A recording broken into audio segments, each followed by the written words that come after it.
For over a year later, Katlego Bereng will finally be laid to rest. Until recently, his family had no idea that his body was driven into Mangaung Prison and set alight in Thabo Bester's brazen prison escape.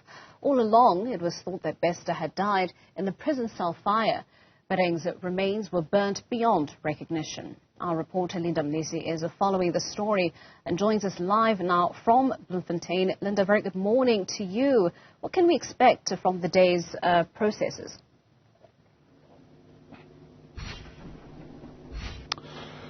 Well, Ntokozo, you'll remember that it's been a very long year for the Bereng family, who had no idea where their son was. Initially thought that he had gone missing, and after searches everywhere, not really finding answers. It's one of those situations where it took, pressure from the public, pressure from the media, as well as, a stroke of luck, really, to get to this point. The family this morning preparing to lay to rest his charred remains. And I'm joined this morning by Katlego Bereng's father, Batho Mpholo. Thank you so much for your time. It's a difficult day for you as Katlego's father. I just want you to just face this way as we have this conversation. It's a difficult day, difficult morning for you and your family as you finally get to bid farewell to your son. Talk to me about the emotions that you're feeling. Well, today it's one of those days, whereby you're asking yourself, is it real? Mixed emotions, but then through the support we got from the families, both families, my family and Monica's family, we are together in this, and we are saying today, as hard as it is, to us, we put everything in God's hand. So, yes, we will be happy, to lay him to rest. And we are praying for strength, so that we can go through this. This is the most difficult days in our lives, but we trust God. Yeah. At the memorial service, a lot of people spoke about the kind of person he was, but the aunt also spoke about the process of having to identify his body. We know that his remains were charred, burnt beyond recognition. And what she described to mourners there wasn't a great sight. In fact, she said she wouldn't wish anybody to go through that. As the father, what was that like for you? The most difficult, and the most painful, I must say, to find, your son, your firstborn, in that manner, I don't wish this to happen to anybody, because that's the most breaking point, for us, whereby even myself at some point, I felt my whole body, I felt numb, I felt like I'm dying inside, it was a very painful situation that we faced, when we saw his remains, and yeah, I don't wish that to happen to anybody. It was very sad. And, the issue around the murder charge, it's been withdrawn. So the people who are appearing in court, even later this coming week, are not charged for his murder.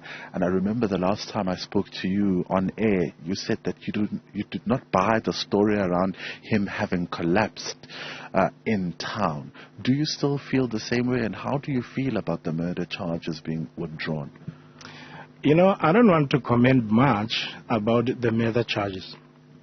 But what I can tell South Africans is that, God is going to reveal everything. God is going to expose anybody who was involved. As for the murder charges, I won't want to comment on that. I put everything in God's hand. And just lastly, how will you remember your son? I know you had him when you were very young. You reconnected in 2018, only had a few years to spend with him. And in fact, I saw a social media post where he had wished you a happy Father's Day, saying that he is because of you. How are you going to remember him? You know, Katli was a very humble boy, you know, very flamboyant. Because I remember when he visited us, we used to go to the field, play soccer together. He was a good free kick taker.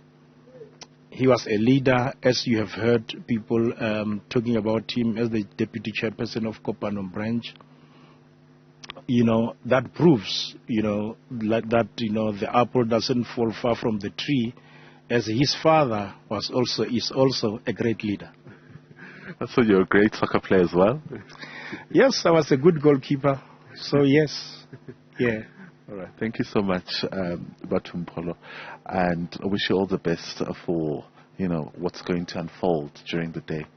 That is Batho Mpholo, the father of Katlego Bereng, as you can see, making his way inside the house. The tent has already been set, and in fact, it was set just late this week in preparation for what's to happen today, what's to unfold today. Inside that house is a very inconsolable mother and grandmother who broke down during the week at the memorial service, just entering, and the sight really of, you know, the Bloemfontein Celtic supporters singing, doing what Katlego Bereng loved, is what really triggered those emotions. We saw also the mother of his last born, his 3-year-old son, also going through the very same emotions. The funeral service will not be held here at home, but will be held at a community hall where everybody will gather today. It's certainly going to be a difficult day. In fact, I'm taken back to,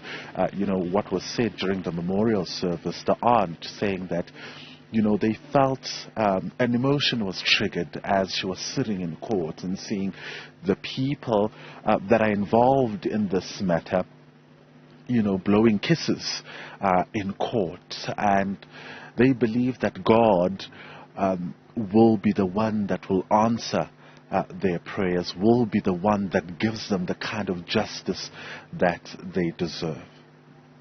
Indeed, Linda, a grieving father is really what we've just witnessed, and the face, I suppose, to the human cost to the story of Thabo Bester's prison escape. I think sometimes we get lost in all the corruption and the criminal elements, right, surrounding that story. But when we note the loss of the Bereng family, it really does remind us of the human cost, the lives that were lost in this brazen escape. We'll leave it there for now.